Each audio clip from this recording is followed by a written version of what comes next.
In order to think about spirituality, it is helpful to reflect upon the notion of spirit itself.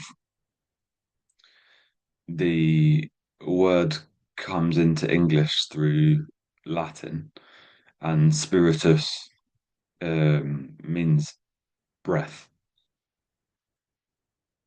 And therefore, to think about breath itself is a reasonable starting point to begin thinking about spirit. In Hebrew, the language of the Old Testament,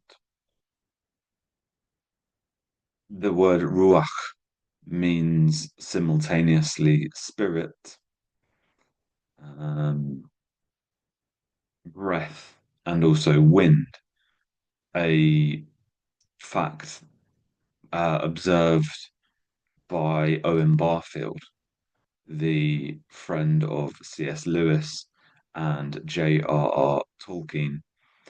Barfield had a sense of the life in words, the original holistic surplus of meaning um, connected with the birth of words. Indeed, George MacDonald commented that words themselves are born in the poetic imagination. They are children, legacies of an original movement of the spirit in which meaning is intuited and the essential interconnections between phenomena is also intuited. So let's return then to spirit.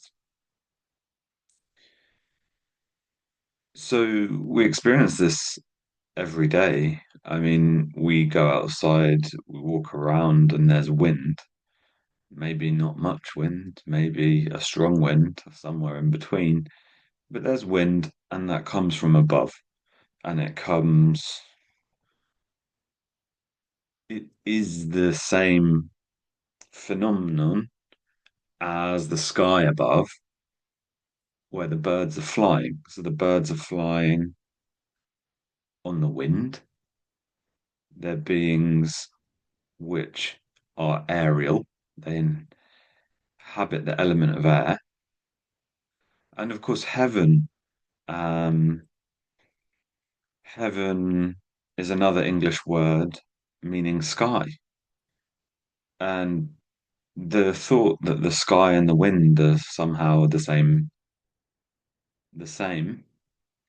is intuitive.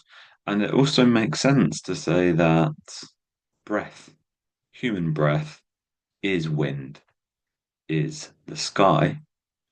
Why is that? Because, well, I mean, if we test it, we say, the human being goes and lives underwater. Well, in order to actually do that, you need a bubble of air and a finite bubble of air, probably in a submarine or in scuba diving. I don't know. We need to breathe. And maybe there are complex medical procedures these days wherein we might technically live without breathing, but it's pretty fundamental to human life, at least. Of course, fish don't have breath, but they live. And so just that fact is a good point of contrast with our human experience.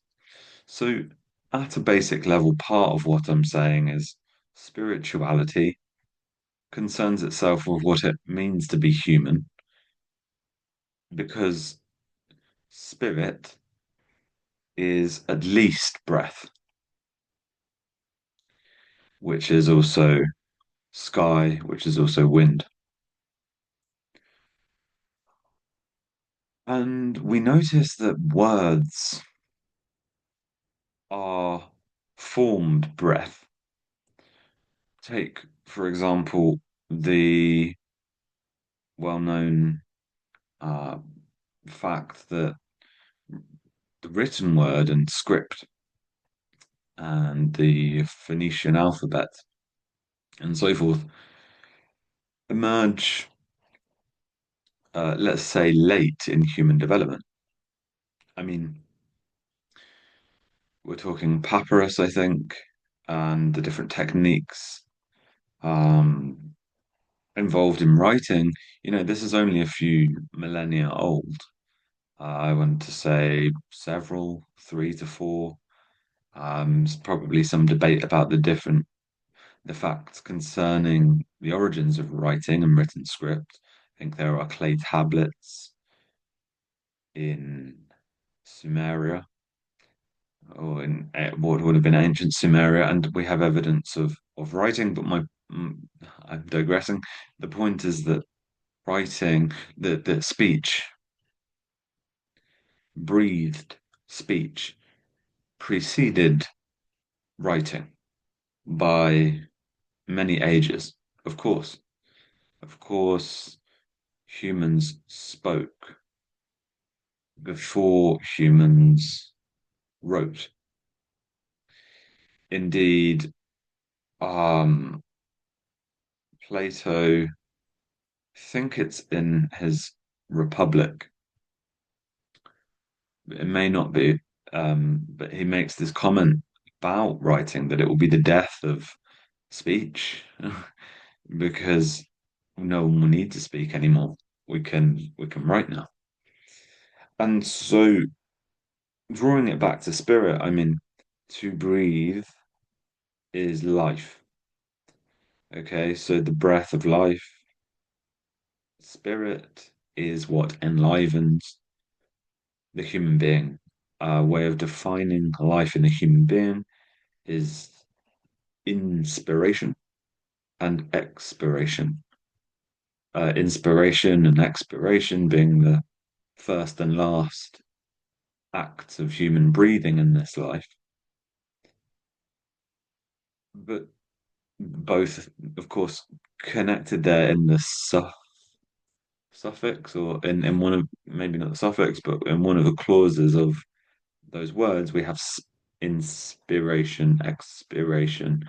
We're talking about spirit, the movement of spirit in, the movement of spirit out. And so this connection between the word and breath is an interesting one because it seems intuitive when one reflects on it.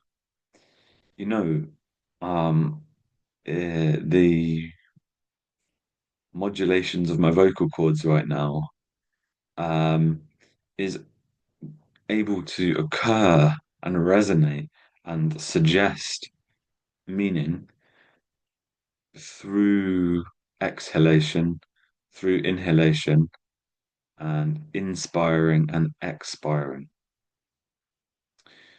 This is a coherent symbolic view to make this connection between what is above, firstly, and what is above is rarer in the sense of less gross, less dense, less heavy, less of the earth. It's lighter. I mean, what's up is lighter, lighter, visually brighter, because that's where our star is. But also, um, just it has a more a lighter quality in terms of weight, more weightless quality. And the use of language is a feature of behavioral modernity.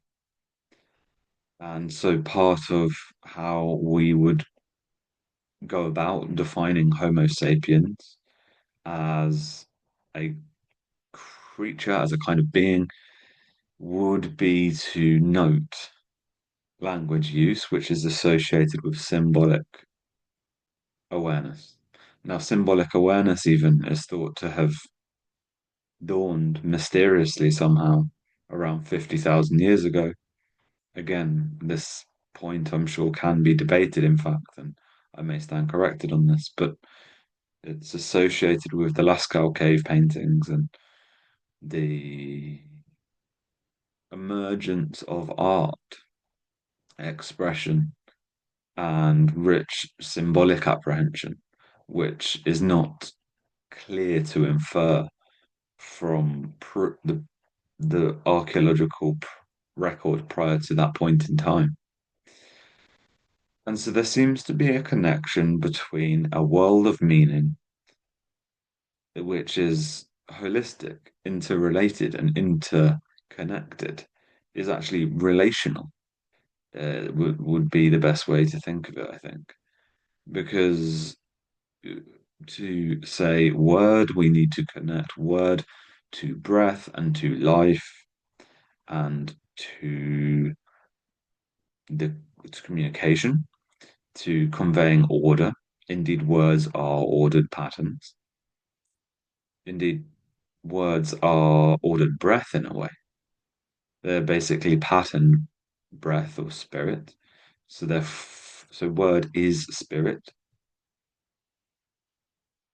It's the same same phenomenon again.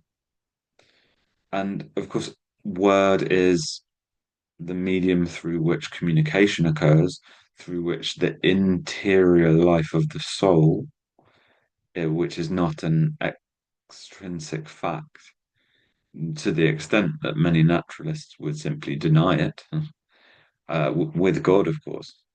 But because it's not a material fact, it's not measurable, quantifiable fact. So why posit it? But but it's an intuitive datum of our experience that we have an interiority, that we have an essence. I mean, if we don't have an essence, then why experience anything in an ordered way, in a coherent way, as an experience happening to me in some sense, even though me is a transforming and mutable thing. And if we take one of those um, ideas from modern science, it would seem that our cells regenerate every 7 years, and some cells don't regenerate as fast or at all, I think. But many more superficial cells, I think, particularly in the skin, do fully recycle. And so one has to ask what sense there is really in saying that we have coherent identities. But if we have that sense of self, it seeks expression in a sense. It seeks expression, and from within to another is given meaning through words. This is part of the relational fabric of human life, which is a spiritual fabric. And I will perhaps conclude the reflection there, but I think it's a very rich territory, theologically speaking. I mean, it's important to adopt a simple view on experience, on our conscious experience. I think this is important. Continental phenomenology, as a philosophical tradition, emphasizes just this, that conscious experience, the structure of our experience must be taken seriously, um, as it presents, as it is in itself, what its essential structures are. And it would seem that spirit is an essential structure of our experience. And if that's true, then scripture, meaning the Bible, um, may be speaking directly into that reality and resonating with it, the life of the spirit, that is. And this is, of course, a traditional patristic mode of exegesis to say, to read scripture pneumatically. That means by the spirit. And if indeed scripture is not read pneumatically, then it is opaque to us, or at least superficially grasped, grasped in its shell, in its exteriors, but not in its essence and not in its core. For it, the scripture and spiritual traditions take precisely this kind of reality seriously. Whereas it's not clear how naturalism can indeed give us a serious account of spirit. Indeed, one might be inclined to say that since, I don't know, Bacon, Galileo, the onset of modernity, the scientific revolution, the soul and the spirit and this inner life has been, well, at least methodologically bracketed for scientific progress, which is worthwhile. And at least that, but then more than that, exiled in a metaphysical sense, as methodological naturalism transforms into a metaphysical naturalism. There is no room for talk of soul and talk of spirit in that totalizing worldview, which leaves certain problems. For example, how to account for this life and as we experience it. Um, as we experience it, man, the human being, is a microcosm. And to understand the created order, we must understand the creature that is man. And so, in any meaningful, well, any meaningful theology should have an account of man, an anthropology. Theology must be anthropology. And one is reminded of the line in Genesis, the image of God is what man is thought to be. What kind of a statement is that? I mean, if it were true, then perhaps glimmers of the divine could be caught through a more developed understanding of the human being and the human nature. So looking to ourselves, to the humility of our condition, humility because close to the earth. Um, in the humility of our condition, we might see, we might intuit something of the humility of the divine condition, which is, of course, what the Nativity feast, also known as Christmas, is most essentially about. It's about the nativity of the Lord, the light of lights being born on earth and assuming the body of death given to us in Adam in the fall and restoring, renewing, and indeed recreating that very image. anew, connected to a, incarnation, to an embodied person who is at once all of us, the divine humanity, indeed, is what the Nativity must be about, if it is about anything. And so that concludes some reflections on spirituality, spirit, language, meaning, and consciousness, how these things are connected, how a simple account of our experience, just nakedly stating what seems to be the case,